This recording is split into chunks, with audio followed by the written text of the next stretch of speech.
শেয়ারের দর বা শেয়ারের দাম হল শেয়ার বাজারে তালিকাভুক্ত কোনো পাবলিক কোম্পানির একটি মাত্র শেয়ারের বর্তমান আর্থিক মূল্য।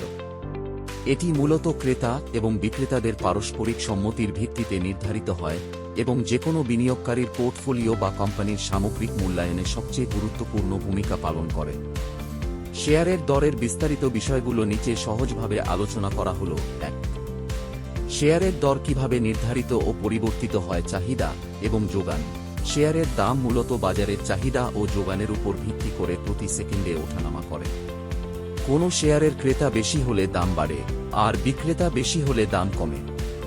কোম্পানির আর্থিক কর্মক্ষমতা, কোম্পানির ত্রৈমাসিক বা বার্ষিক লাভ, ব্যবসার প্রবৃদ্ধি এবং নতুন অর্ডার পাওয়ার খবরের ওপর ভিত্তি করে শেয়ারের দাম পরিবর্তিত হয়।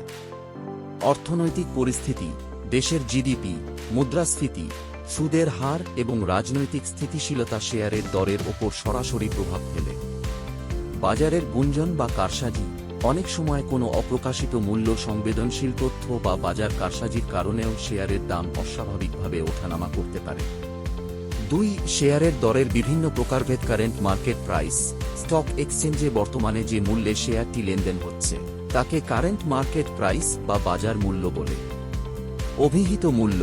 এটি হল কোম্পানির খাতায় নিবন্ধিত শেয়ারের প্রাথমিক নামমাত্র মূল্য, যা সাধারণত লভ্যাংশ ঘোষণার ক্ষেত্রে ব্যবহৃত হয়। Book value. কোম্পানির মোট সম্পদ থেকে সমস্ত দায়দেনা বাদ দেওয়ার পর প্রতি শেয়ারের যে মূল্য দাঁড়ায় তাই হল বুক ভ্যালু। 3. শেয়ারের দর মূল্যায়ন করার প্রধান আর্থিক সূচক। Market capitalisation. কোম্পানির মোট শেয়ারের সংখ্যার সাথে বর্তমান শেয়ারের দর গুণ করে কোম্পানির মোট বাজার মূল্য বা আকার নির্ধারণ করা হয়। P ratio. প্রতি শেয়ারের বাজার মূল্যকে তার আয়ের পরিমাণ দিয়ে ভাগ করে এই অনুপাত বের করা হয়। কম পি রেশিও সাধারণত শেয়ারের আকর্ষণীয় দামকে নির্দেশ করে এবং উচ্চ পি রেশিও শেয়ারটি দামি বা ওভারভ্যালুড হওয়ার ইঙ্গিত দেয়। শেয়ার বাজারে বিনিয়োগ করার আগে বর্তমান বাজার দরের পাশাপাশি কোম্পানির মৌলিক অবস্থা ভালোভাবে যাচাই করে নেওয়া উচিত।